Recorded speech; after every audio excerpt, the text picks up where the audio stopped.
And we were sitting out back there with Rahm Emanuel, the current chief of staff. This was on day 97, waiting for the 100-day mark, and the president came strolling out.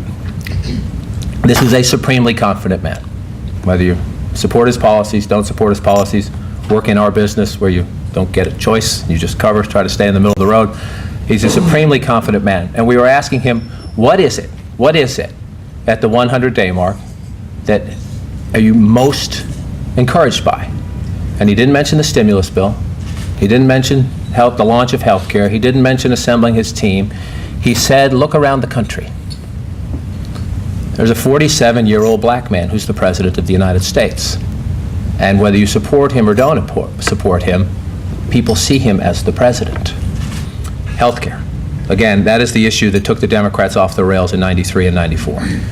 It is incredibly hard. As all the politicians, Republican or Democrat, are fond of saying, if it was easy, somebody would have already done it. But they need to find the money, and they have said so far that they will not slow down. They will not wait and deal with health care next year or the year after. They want to do it all now. There's a huge risk in that because people perceive this president as a liberal. Health care will be a huge test of whether he can, A, get the money he needs for this, and B, get the compromises he needs for this. He has some advantages.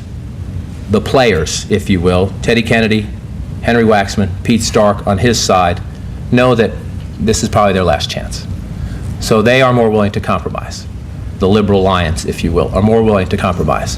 B, if you saw the event at the White House yesterday, he had the doctors there, the insurance companies there, the drug companies there, the hospitals there, promising to help him try to limit costs. Those people in the room yesterday were the people who paid for the Harry and Louise ads that killed the Clinton health care plan. Are they going to make a deal with Obama in the end? We don't know. We don't know. But that he has them in his sights early on is huge politically, because the Republicans don't have any money. And if the Republicans are going to generate this mass media campaign to take him out, it's going to be those very people who were in the White House with the President of the United States yesterday. And right now, they have decided his brand is so good, they're going to try to do business with him. The other issue is Afghanistan. Barack Obama won the Democratic nomination because Democratic voters thought that he was the most pure anti-war candidate, that he was going to get the troops home from Iraq yesterday. He has already compromised, and he has told the generals in Iraq, I won't bring them home as fast.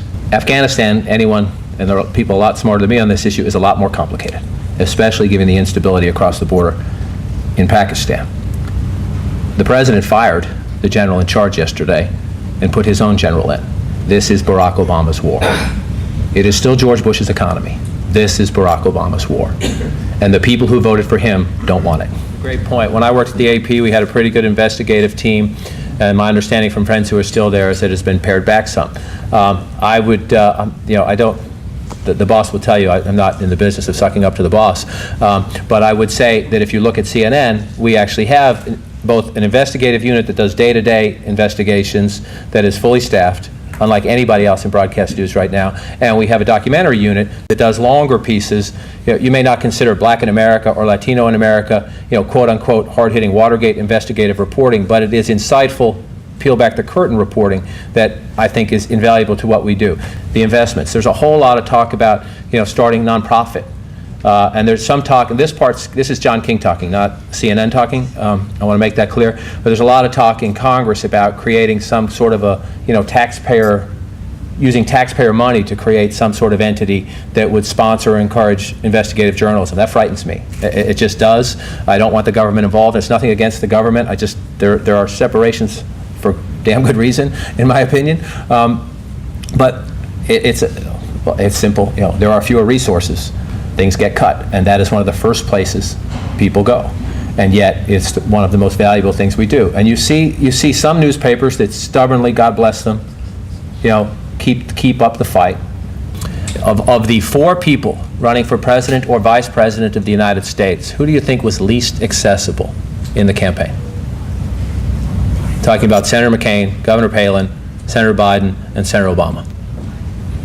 You're now president of the United States. Was the least accessible. The day-to-day reporters on the Obama plane did not get to chat up Senator Obama very often. They are, to their credit, the impression out there, because they're very good political communication, was that this guy was everyman. He was not. He was not. It was a political, I'm not criticizing it or complimenting it, it's just that's the decision they made, was to keep him away from reporters.